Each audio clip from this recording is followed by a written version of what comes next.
Bienvenidos a Almudaina. Yo soy Pau Navarro, actualmente el alcalde que sustituyó al más veterano de toda España, y vengo a presentaros nuestro pueblo, aquí donde vivimos todo el año y tenemos numerosos patrimonios como pueden ser, bien donde estamos actualmente, la torre, o otros lugares emblemáticos como pueden ser la iglesia, la ermita y los diferentes lavaderos que han vivido durante años miles de historias.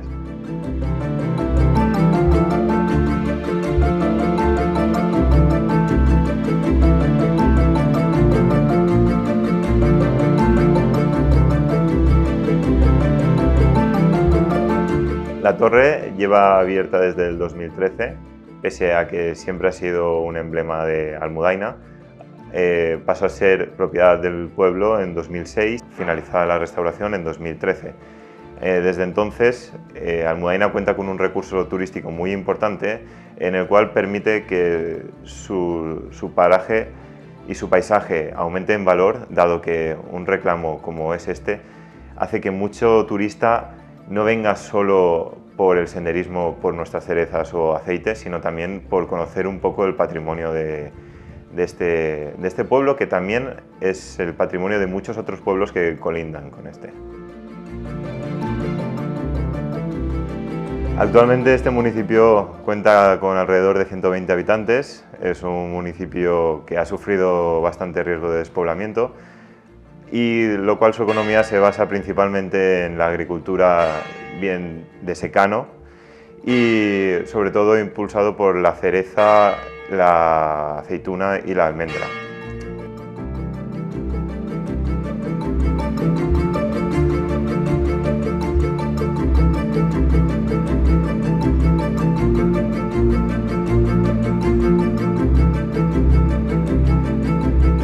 La organización territorial del espacio que se encuentra, digamos, en el entorno de Almudaina en época andalusí, primera mitad del siglo XIII, estaríamos hablando, se organiza en lo que llamamos territorios castrales, o sea, células territoriales de un tamaño mediano-pequeño que controla una aljama, una comunidad, generalmente una tribu que está sentada en una alquería y que, digamos, explota el medio de forma colectiva y que revierte los beneficios de esa explotación a todo el colectivo. Para ello, por ejemplo, se construyen torres, como la de Almudaina, que lleva un cortij, que lleva una zona cerrada donde están las casas y donde la torre se utiliza como lugar de defensa y también como punto de concentración de esos recursos que son recogidos por todo ese territorio.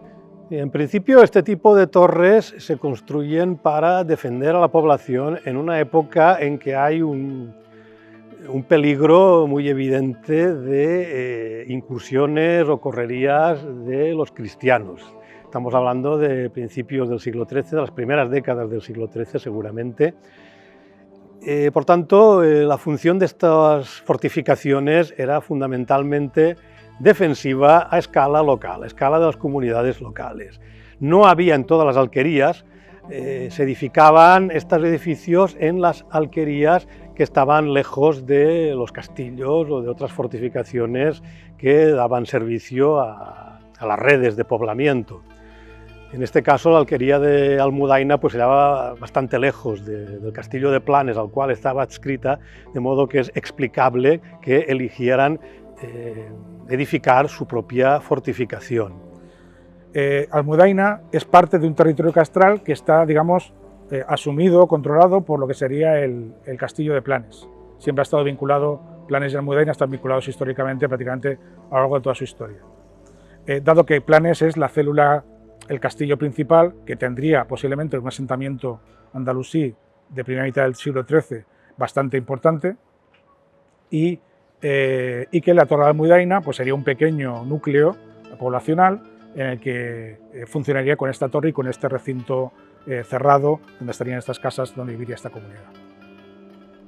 Es difícil de saber cuánta gente podría vivir en un sitio como Almudaina, en una alquería de este tipo, ¿no?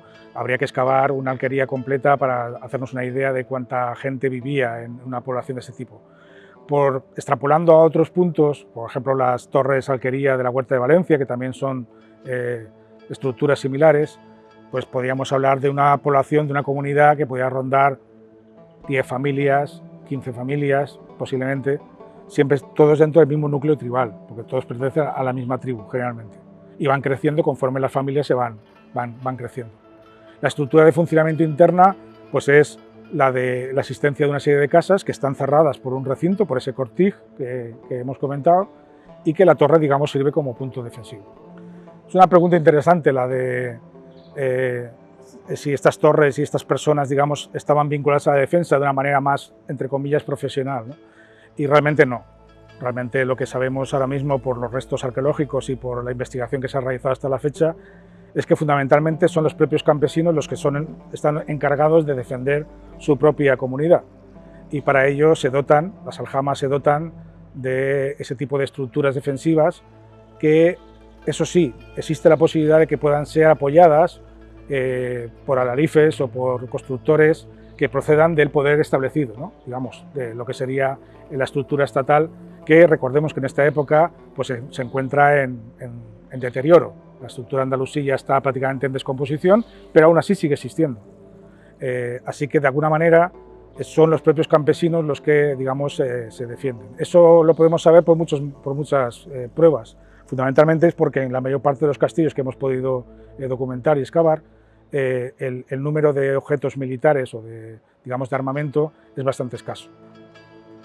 Para que existiese una estructura de un sistema, digamos, solidario de comunicaciones entre los diversos territorios castrales de la zona, tendríamos que haber encontrado un número de torres similares en otros puntos. Es verdad que si conectamos Almudaina con Margarida, que es un burj, es una torre, y si la conectamos Margarida con otro punto también, con alguna otra torre, que, en fin, podría plantearse que existe ese estilo, pero es muy difícil de establecer a día de hoy con los restos materiales que tenemos. Eso sí, cada territorio castral, cada comunidad tiene la obligación de defenderse en sí, por sí mismo. Eso implicaría pensar que no existe un Estado que, digamos, vela por todo eso. Ya recordemos que estamos en descomposición, en un estado en descomposición, pero aún así sí que debe de existir una estructura, digamos, solidaria de comunicación entre los diversos territorios castrales de la montaña. Eso debería de existir, ¿no? La torre con el cortij o recinto adyacente daba refugio a los habitantes del lugar, a sus animales, y también permitía el almacenaje preventivo de grano y de otras reservas alimenticias o provisiones. Esto no quiere decir que de un modo, digamos, subsidiario, la torre no sirviera para comunicar o para transmitir señales de peligro a otras fortificaciones inmediatas mediante señales de tipo acústico o sobre todo visuales, bien por medio de humo durante el día o por medio de hogueras durante la noche. En cuanto al paisaje, no es muy diferente al que podemos, digamos, apreciar hoy. En cuanto a paisaje, las estructuras de barrancos, de ríos, de montañas son las mismas que tendrían ellos entonces, no ha variado excesivamente la zona. Y la montaña sí, por lo que sabemos, es una montaña que los asentamientos almohades de la segunda mitad del siglo XII plantean que existe un mar de castillos, ¿no? La montaña de Alicante siempre se ha considerado un espacio difícil de controlar. Recordemos las revueltas de Alarraq en 1248-1258, porque precisamente es un enorme conjunto de fortificaciones dispersas que son muy enrocadas, muy aisladas, que dificultan el que tú puedas hacer una toma, una conquista, digamos, de una manera más militar.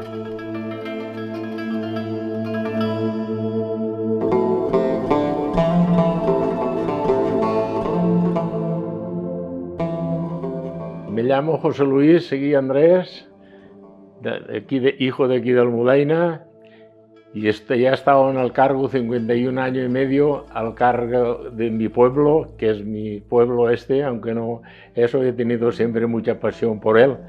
He tenido siempre lo que es en el pueblo, el luchar mucho por el pueblo, y mi entusiasmo cuando entré de alcalde fue el abrir la red de caminos, porque era una cosa que era de muy gran necesidad para el pueblo y para el término, por mi forma de verlo. Y claro, yo estaba aquí como agricultor, a pesar de que también trabajaba con la fruta y he trabajado con algunas cosas, vendiendo fruta en el mercado, en los puestos de venta que compré. Y claro, y todo esto pues, me animaba a que la gente tuviera una red de caminos muy buena para poder salir al campo y eso. Esta torre la recuerdo yo ya desde pequeño que veníamos a jugar aquí. Yo sí que recuerdo que mi abuelo, Dios que lo tenga en la gloria, porque lo quería mucho y estaba, y a veces hablábamos de la torre, yo ya hablaba de la torre, dice, allí vivía una señora, le dio al ayuntamiento la vivienda aquí, que se llamaba la señora Águeda, tía Águeda, que era algo familia de él, y esa familia, porque mi abuelo descendía de Benillup y se vino aquí en Almudaina. Y esa mujer dice que le dieron aquí vivienda porque entonces en el pueblo no había un rinconcito que no viviera nadie. Yo no vi ninguna, es que viene cuando yo nací en el 41. Pero entonces, después de la guerra, aquí todas las casas estaban habitadas, aquí había 500 personas en su día. La torre estaba en ruinas, tenía ahí una puerta que no es como esa, la puerta estaba ahí al mismo lado. Y después aquí había unos hombres de aquí que criaban conejos aquí arriba. Ahí era la primera planta, criaban conejos, y venían con un capacito con hierba, porque entonces no nos daban pienso como ahora, entonces era hierba o ramas de los almendros y les tiraban y criaban ahí conejos. Desde que entré, mi entusiasmo y mi forma de ser, yo la manía siempre en la torre. Yo a luchar a la torre y la pedí enseguida a la Diputación. La Diputación no tenía mucho dinero. Y esos 7 años que estuve yo aún que estaba viviendo Franco, que estábamos en dictadura, pues no había dinero. El dinero pasaba así por trabajos comunitarios que te daban un dinero para hacer, ¿qué quieres que te diga? Pues el muro ese de enfrente de la torre. Recuerdo que ya fui cuando entré de alcalde de la primera obra que hice. Pues nada, mi intención era por la torre a ver cómo la conseguía. Ya te digo, empecé primero que estaba gobernando los socialistas, y un tal Amorós que era diputado, llevaba lo de cultura de Elche. Recuerdo con aquí que estaba también de diputado un tal de Pepe Barceló de Bañeres, que también era diputado, y hoy tuve amistad con los presidentes entonces, aquellos, no eran ni esto. Y empezamos allí a hablar un día, recuerdo allí de la torre, y proponían, porque la torre de Almudaina entonces nos la vendían y nos pedían 4 millones de pesetas, porque esta torre la compraron unos debajo de Denia, a un dueño, yo no era alcalde en su día, así escritura no habría porque es imposible, si se haría la escritura por el artículo 56 o lo que tocaba entonces, y se hicieron la escritura y se vendió por 36.000 pesetas, imagínate. Y entonces la Diputación ponía 4 millones para la Torre de Almudaina y 3 millones para el Castillo de Lorcha. Y llegamos ahí a un acuerdo y eso salía publicado, todas las notas que yo pedía y todo eso, salía casi siempre publicado en la información. Yo llegué un día yo aquí le dije a la secretaria, porque ya tantas veces, pero al final no cuajaba nunca. Al final pues, siempre faltaba dinero, no sé cuánto, y al final, pero yo siempre mi idea, dale que te pego que te dale, y digo, pues ya veremos. Y por fin ya llevaba yo casi unos cuantos años de alcalde, porque estuve yo luchando para poder conseguir la torre de 17 años desde el primer día hasta que la conseguí. Que si no hubiera estado yo tantos años de alcalde, lo veía imposible poderla conseguir. Y empecé un día que me fui a Alicante y al final yo siempre he ido de allí, con Julio estaba Julio de España. Y estábamos allí sentados allí, dábamos un café, la chavala allí nos trajo un café allí hablando de pueblos, no de hablábamos de planes, de Benimarfull, de la comarca, porque yo era una persona que iba bastante por fuera y me conocía y estábamos allí, Julio, y a la torre, mire, yo nada más quiero que ver lo de la torre. No tienes, me acuerdo que me dijo, eso no me se ha olvidado nunca, y no tiene ningún periódico que ponga algo de la torre. Y yo que si tengo, digo, los tengo todos desde que vengo a Alicante. Porque le dije a la secretaria, digo, no tires ningún periódico de estos que ponga algo de la torre, digo, que a veces nos puede valer. Mi intención siempre era, y miraba adelante. Yo digo, yo lo miraré, digo, pero la semana que viene vuelvo a estar aquí contigo, ¿eh? Y te traeré el periódico, no uno, te traeré un puñado, como eso lo recibimos todos los días. Empecé a mirar, el que más me pareció, mira, este en esta fecha, este en la otra fecha, este en la otra fecha, joder. 6 o 7 periódicos y para Alicante. Me fui a los 15 días, me operé un poquitín y me bajé a Alicante, entramos allí presidencia, estaba cagada, y nos abrazamos, él siempre ha tenido, nos llevamos muy bien, es un hombre muy campechano, es y continuará mientras vivirá. Y nos sentamos y dije, mira Julio, mira, ya te traigo presidente, y no le decía Julio, ahora le dio Julio, después Julio de España, y mira si te traigo aquí periódicos. Empezó a leer, al segundo que leía dice, ya tengo bastante, José Luis. Y yo entre mí digo, bien mal las cosas, las veremos. Dice, te vas a ver a tu amigo Miguel Valor, dice, y nada, que rompe la torre, él estaba en cultura. Y está ahí enfrente, digo, no te preocupes que me voy, yo soy si tú ya das la palabra, dice, ahora llamaré yo de aquí y te vas de allí. Y esto hará, por ahora el 35, pues seríamos en el 1990, 85, porque yo he dado la tabarra ahí mucho tiempo, ¿eh? Del 80 para arriba, que entonces que ya vino la democracia, que entraron, eso no paré. Llegué a eso y allí me pedían, y estos primero eran 4 millones y 3 de aquello, pero es que después cuando pasaron allí unos cuantos años, después no me pedían 4, me pedían 7. Y yo digo, pues la veremos. Yo al hablar con Julio, pero ya al darnos el presidente carta blanca a Miguel para que la compráramos, Miguel dice, ya puedes llamarles por teléfono y cerrar el trato. Yo les llamé, digo, a ver si me vienen ahora con la marca arrastrando después de estos, porque ahora piden más dinero de lo que me pedían a mí. Hablé con ellos, tal José, y el otro se murió de eso. Dice, bien, de acuerdo, cerramos el trato, de acuerdo, porque empiecen a traer la escritura, que no habría escritura, pero se le hicieron ellos cuando lo compraron, uno era abogado y el otro era de alemán, primo, no sé, los conozco ahora ya muchos años, no sé si faltarán, van a faltar, ya no los he visto más. La cuestión es que aquellos uno le hizo poderes al otro. Y ya llegamos al acuerdo, hablé con Miguel Valor, empezó los trámites en Diputación, a la semana dice, pues el día 16 de mayo a firmar la escritura a las 4 de la tarde. Hablar con el tesorero, habló con el secretario de la Diputación, vale. La semana antes del día 16 me llama el de Denia, el que le había hecho poderes. Dice, José Luis, digo, ¿qué pasa? Yo llamarme y digo, no sé, algo pasará. Dice, si no corres prisa, que firmamos la escritura esta semana, dice, mi primo no llega al domingo que viene. Me cogió una cosa por el estómago para arriba, digo, si se muere, los poderes se pierden automáticamente. Esto empieza otra vez, digo, de aquí 4 o 5 años, digo, ahora que lo tenemos ya todo arreglado. Llamé a Alicante al presidente Julio, y Julio, mira qué me ocurre. Dice, tranquilo, no te pongas nervioso. Digo, no me pongo, no, hasta él se puso nervioso. Le llamamos a Nancy, que estaba de secretaria del partido y en Alicante también, de todo le llamé al secretario y empezamos a mover los papeles. Eso era viernes y quedaban 5 días laborables. Y digo, esto es imposible. Y volvemos a ello. Lo comenté al ayuntamiento, los concejales, ¿qué está pasando? Y una putada ahora después que estaba esto conseguido. Ahora será, digo, difícil. Yo lo veía dificilísimo. Y empezamos a mover los papeles y el lunes no me llamó. Yo otra vez a hablar con ella. Y estamos con ello. Vale, martes otra vez, miércoles. Y creo que lo arreglaremos. A las 10 de la noche me llamó, miércoles por la noche, después de hablar con ella, dice, el jueves a las 4 de la tarde, sin falta, a firmar la escritura aquí en Alicante. Y yo le recé y todo, yo y mi mujer, para que no se muriera esa noche, para ir a firmar la escritura. Y el día siguiente salían ellos de Denia, yo salí de aquí a Alicante a firmar la escritura, le dieron el talón al hombre, José, me acuerdo ahí con él, el talón de los 7 millones de pesetas, y firmó la escritura. Y cuando nos marchamos, digo, gástate algo, que lo que hemos padecido, digo, esto no está pagado con dinero. Después vinieron elecciones y él ya, no sé si se presentaría que entraba José Joaquín Ripoll, Julio terminó y en José Joaquín Ripoll también hice muy buenas relaciones, estuve muy bien.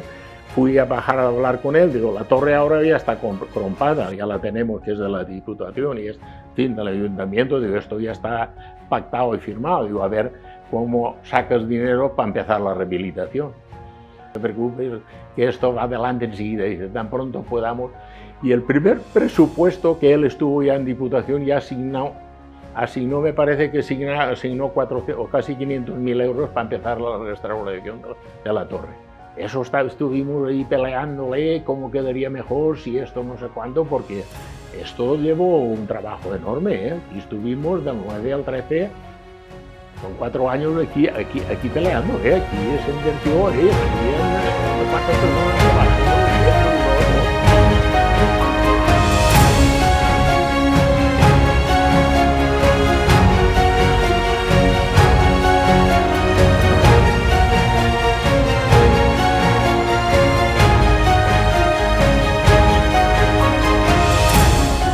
En el proyecto de la Torre de Almudaina trabajó un equipo bastante completo formado por 2 arquitectos, un arquitecto técnico y 2 arqueólogos, además de los operarios. Los arqueólogos se encargaron de los trabajos de excavación y también de llevar a cabo otro tipo de estudios. Además, de forma externa participó un equipo de ortofotogrametría que se encargó de hacer los alzados y levantamientos del edificio. Bueno, es gracioso porque sí, efectivamente, la torre, aunque tenía la función primordial inicial de que era una torre defensiva, después con el paso del tiempo, en época medieval y en época moderna, va cambiando sus funciones y se va adaptando. Incluso llega a ser granero del Castillo de Planes, cuando el Castillo de Planes está en malas condiciones en el siglo XVI. Y después ya en los últimos momentos pues pasa a ser corral, pasa a ser zona de cría de conejos. Evidentemente, pues cuando llegamos, recuerdo que el piso que teníamos que excavar pues era bastante complicado, ¿no? Y en sí el estado de la torre había que ir desmontando, había que ir quitándole las capas, ¿no? Es como una cebolla, hay que ir quitando capas, había que ir limpiando, había que ir eliminando estructuras reconstruidas. Recuerdo que los pisos estaban mal ubicados, que encontramos las guías donde se encuentran las plantas originales y Rafael Pérez, el arquitecto de la Diputación, del área de la Diputación, sí que le pareció muy interesante porque recuperábamos las plantas originales de la torre en época original. Las puertas, recuerdo la puerta de madera que estaba prácticamente, que no era casi ni una puerta, y después sí la excavación de toda la parte de la planta baja, sí que aquello era realmente complicado, pero fundamentalmente lo interesante del caso de Almudaina era ir eliminando todas las capas, poco a poco documentándolas, pero todas las capas que tenía hasta llegar a la torre primigenia y a partir de ahí poder plantear qué tipo de torre y ante qué tipo de monumentos teníamos. Cuando empezamos la excavación nos dimos cuenta enseguida que tanto en el interior como en el exterior de la torre el terreno había sido rebajado en épocas recientes, de modo que no quedaba nada de los niveles fundacionales. Lo único que se pudo encontrar de la época medieval o de la época de la construcción de la torre o de funcionamiento de la torre eran silos, o sea, fosas rellenas, y dentro de la torre encontramos unas tinajas incrustadas que corresponden al periodo en el que la torre se utilizó como granero o área de almacenaje. Sí, los trabajos no se limitaron a la excavación del subsuelo, sino también al reconocimiento y estudio de la propia estructura elevada del edificio, ¿no? De los paramentos. Y en el transcurso de esos reconocimientos y de esos estudios pues se advirtió un vano, un hueco que correspondía a la puerta original de la torre, que se hallaba, como suele ser habitual en las torres de ese tipo, en altura, a la altura del primer piso. Esa entrada original se cegó, se tapió en un momento dado, y en el siglo XVI ya funcionaba la entrada situada en la planta baja para permitir justamente el acceso a esa planta inferior del granero que funcionaba como almacén de aceite.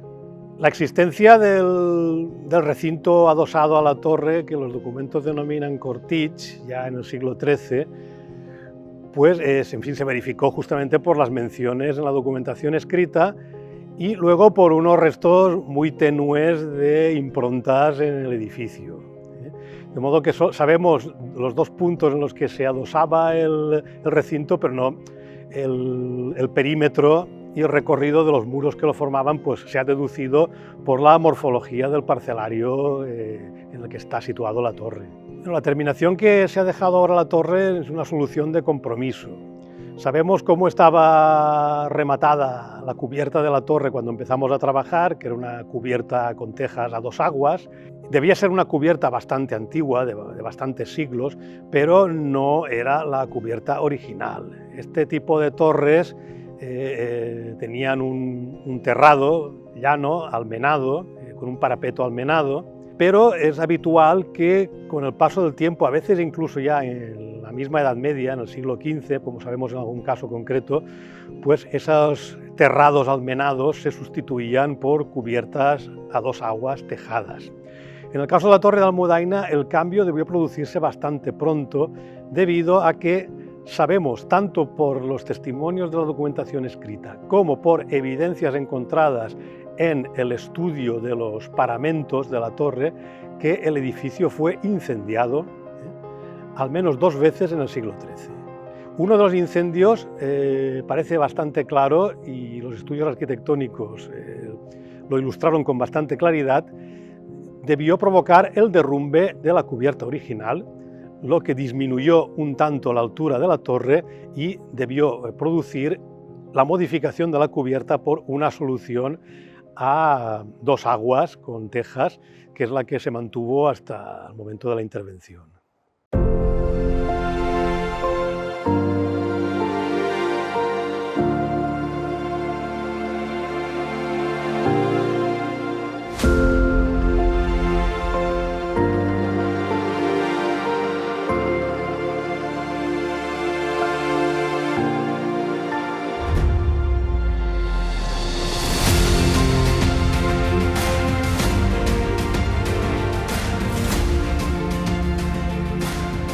Bienvenidos a la Torre Almohade, situada en Almudaina.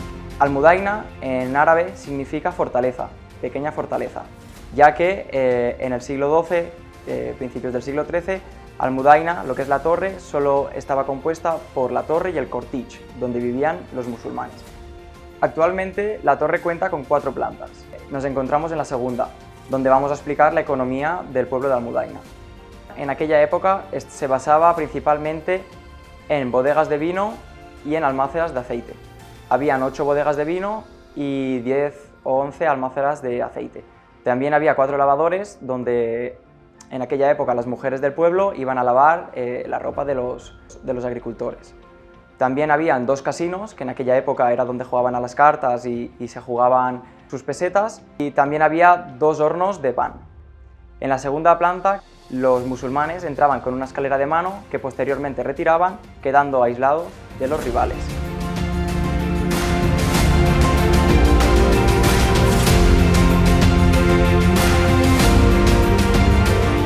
En la tercera planta, en la que nos encontramos, se explica las diferentes construcciones empleadas a la hora de hacer la torre.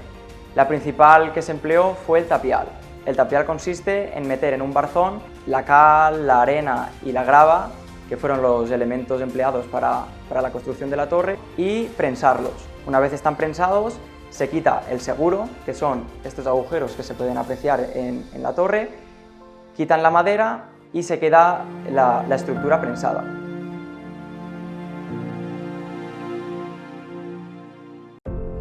La torre mide 14 codos, mide igual por todos los lados, ya que los musulmanes lo midieron por codos, 14 codos emplearon.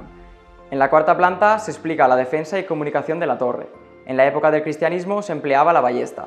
La ballesta estaba compuesta de madera y de cuerda, con una flecha con su punta de hierro. Como se puede apreciar, la ventana es más ancha en el interior y estrecha por fuera, para que las flechas de los atacantes no pudieran entrar y herir al defensor. Ahora nos encontramos en la primera planta. Aquí explicamos los diferentes usos que tuvo la torre. La torre ha tenido diferentes usos. Al principio, en época de guerra, en el 1250, se utilizó de defensa. En el 1420 era defensa, pero ampliaron esta planta para almacén. En el 1580 solo era granero. En el 1900 fue vivienda, la compró un señor de Denia y la utilizó como vivienda. Y en el 2009, cuando la compró Diputación, la hizo museo.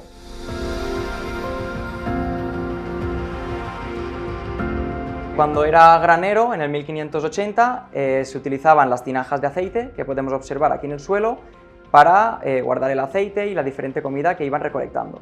En total habían unas 6 tinajas de aceite, pero solo se encontraron 2, y se ha dejado aquí una para que se pueda ver. La otra la tiene guardada al mar.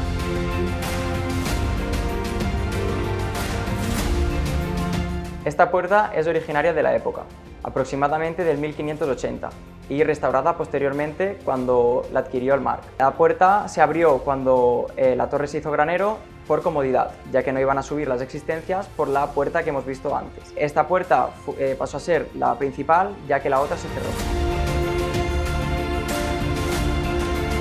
Hablando con sinceridad, mucha de la gente dice, no nos creemos que has restaurado la torre. Con esas palabras, si desaparecieran las diputaciones, los pueblos desaparecerían, pues imagínate, los pueblos pequeños que hay en la provincia de Valencia, hay muchos más pequeños que grandes, pues se concentraría todo en los pueblos grandes que allí que teníamos que comer, industria, pues en estos pueblos se hacen cerezas, se hacen melocotones, en un pueblo hacen esto, en otro hacen lo otro, y dan de comida a la gente, porque lo que comemos sale del campo, no sale de ninguna puesta.